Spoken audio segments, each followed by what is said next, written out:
जी बिस्मिल्लाहिर्रहमानिर्रहीम lecture 17 cash to tax. चलिए question 23 MH associate 2019 में सवाल आया था 16 मार्क्स का। देखते हैं 19 के 16 नंबर कैसे थे। मैं आपको एक रिकॉर्डिंग भी भेजूंगा रीसेंट अटेम्प्ट के न्यूमेरिकल्स को सॉल्व करूंगा उसमें, ताकि आप ये ना कहें कि 24 वाला तो गेम वो भी मैं कराऊंगा, उसकी टेंशन ना लें। MH associate is a in the light of provision of sales tax Act 1990 and rules made thereunder, compute the amount of sales tax payable by or refundable to MHA and input tax to be carried forward if any for tax period August 2019। ये 20x9 होता है 19 x8 18 में होता है। MH पढ़ते सवाल MH associate is a registered under the sales tax act 1990 as a manufacturer, distributor and retailer. Following information has been provided by MHA for the month of August। इस अगर कल अगस्त को जरूरी है। देखिए सेल्स भी हुई है, परचेज भी हुई है। सप्लाईज का मतलब क्या है? इनपुट या आउटपुट? देखिए आउटपुट। पे या रिकवर? देखिए रिकवर। परचेज का मतलब क्या है? इनपुट या आउटपुट? देखिए इनपुट। पे या रिकवर? सेल्स कब कम हुई? Taxable sales to registered person भी है, टैक्सेबल सेल्स टू अनरजिस्टर्ड भी है। रजिस्टर्ड के साथ लिखते हैं 18%, अनरजिस्टर्ड का लिखते हैं 18% plus further tax of 4%। Exempt goods भी है, एग्जम्प्ट गुड्स सेल की है हमने अनरजिस्टर्ड पर्सन को। जी तो एग्जम्प्ट गुड्स कितने की सेल्स की रजिस्टर्ड पर्सन होंगे?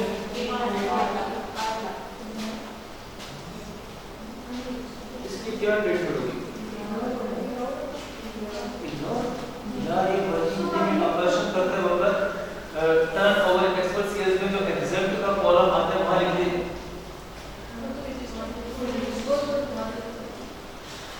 लिखने के लिए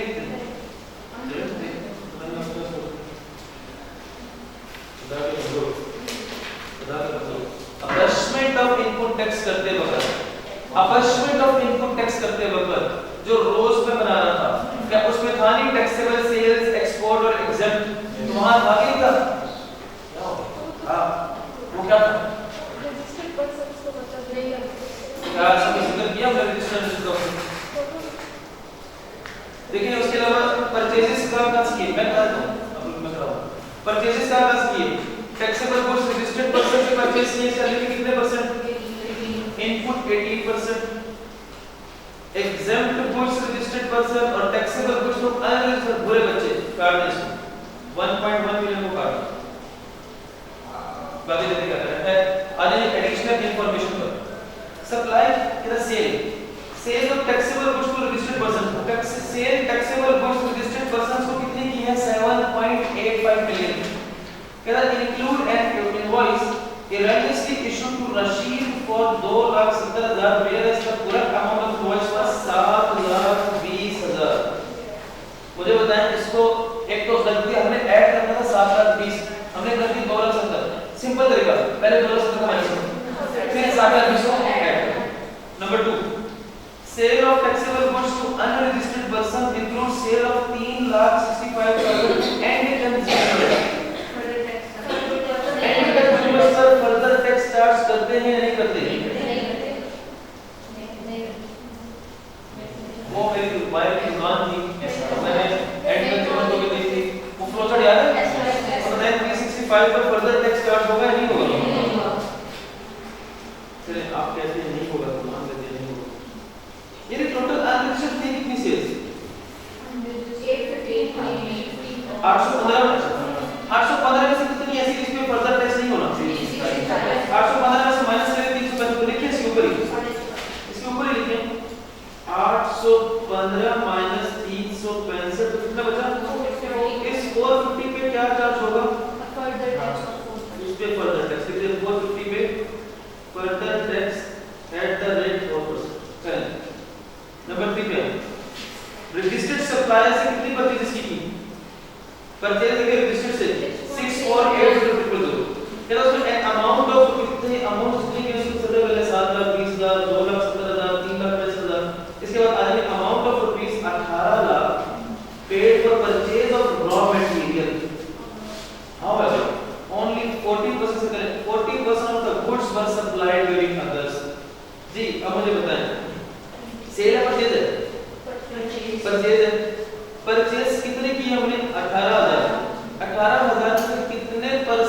साल तो हमें मिल गया था, तो इसका क्या करते थे, क्या ये 18,000 या जो 18 लाख है ये 78,50,000 में इंक्लूड था। तो इसका आसान तरीका क्या है, 78 लाख से 18 लाख माइनस कर दो, फिर से 18 लाख का 40%।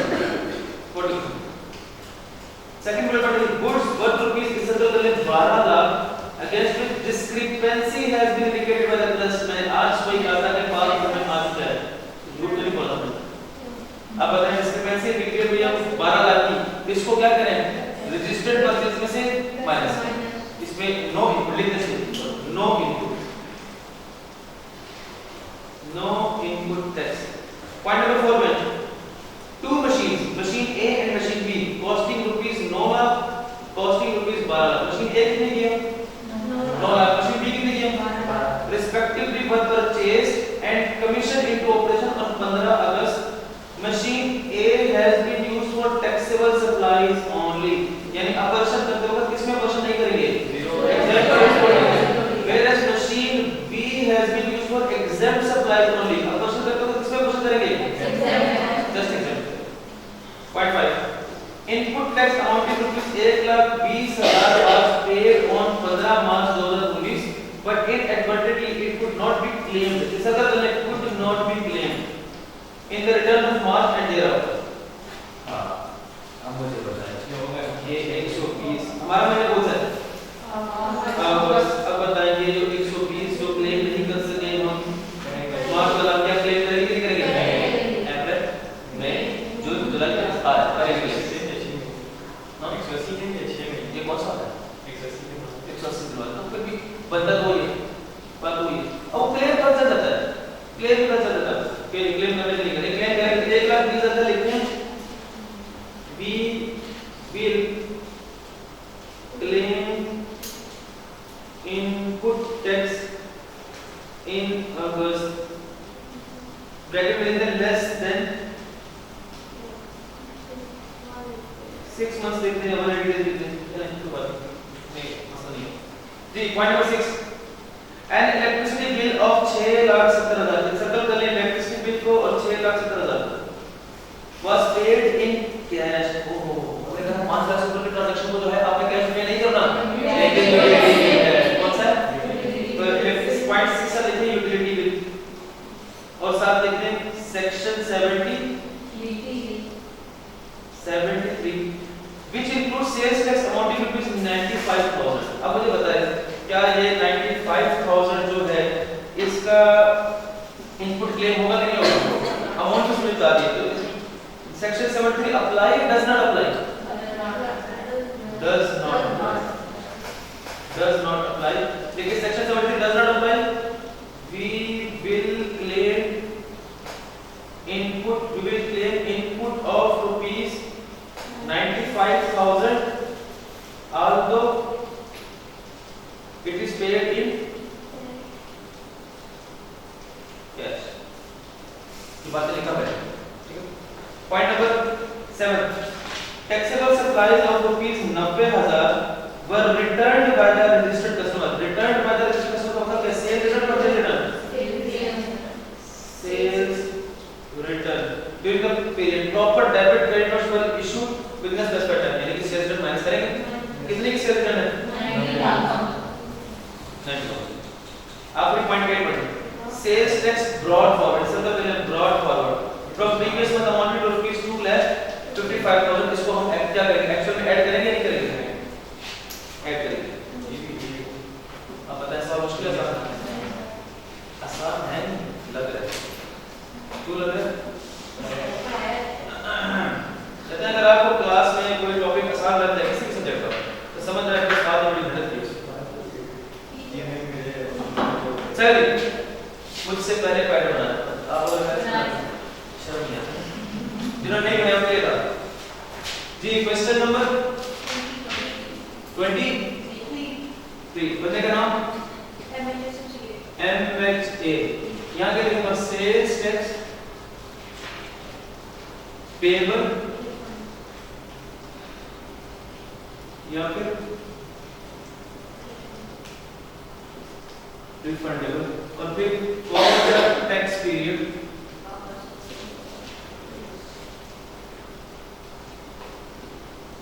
अगस्त 2019।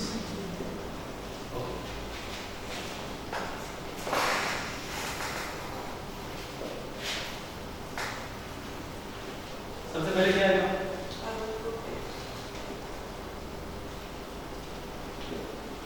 Output tax minus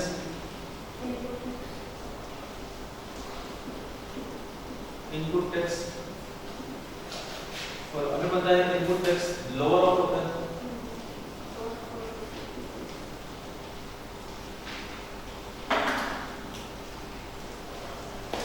number 8 actual, उसमें ऐड कर देंगे और फॉरवर्ड, इसको कंपेयर करना है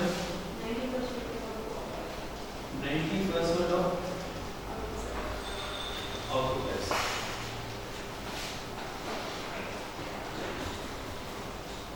जो भी अमाउंट आएगी उसमें ऐड करना, लेस करना है, लेस इनपुट टैक्स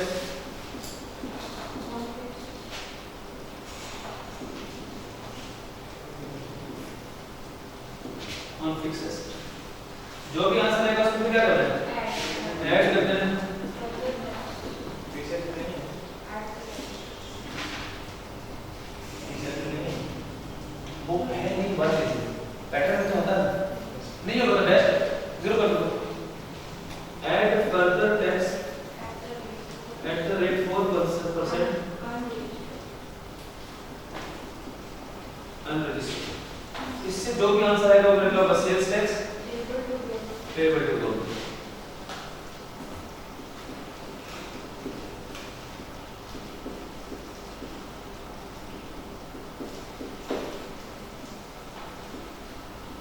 फिर दो चीजें क्या आएंगी?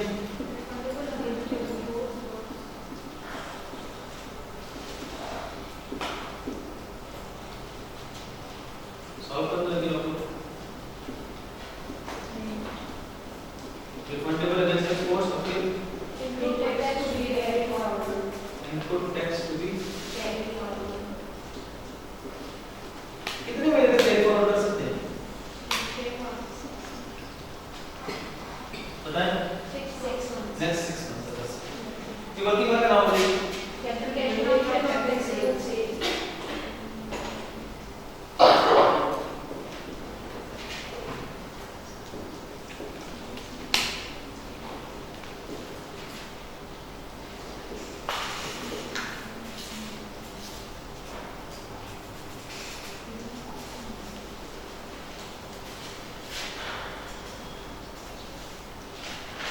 जी इसके बाद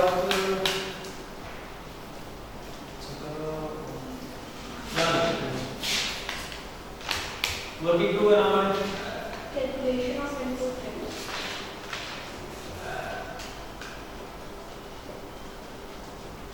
कैलकुलेशन ऑफ इनपुट टैक्स।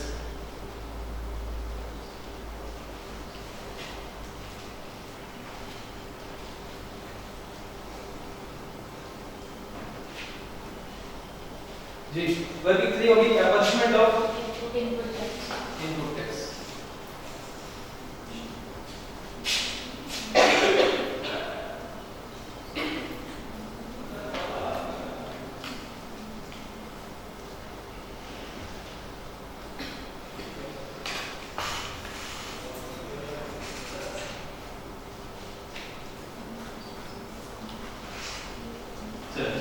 आगे वर्किंग वर्क जी हमें देखिए सेल्स को, सेल्स के कॉलम में क्या क्या सेल में रजिस्टर्ड पर्संस को भी हुई है, अनरजिस्टर्ड को भी हुई है, एग्जैम्प्ट गुड्स भी अनरजिस्टर्ड को हुई है। अच्छा सेल्स में आगे सबसे पहले देखते हैं रजिस्टर्ड कस्टमर्स को। रजिस्टर्ड कस्टमर्स को टोटल सेल्स हुई कितनी है? हम करते हैं रुपीस इन 1000। तो इसका तरीका पता क्या होगा? आप यहां से लिख देंगे सेंटर में ऐसे करके all figures are in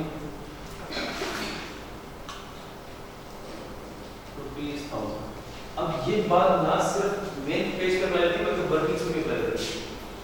ये एक के बाद एक जान सकते हैं 1000 पे कर लेते हैं जी।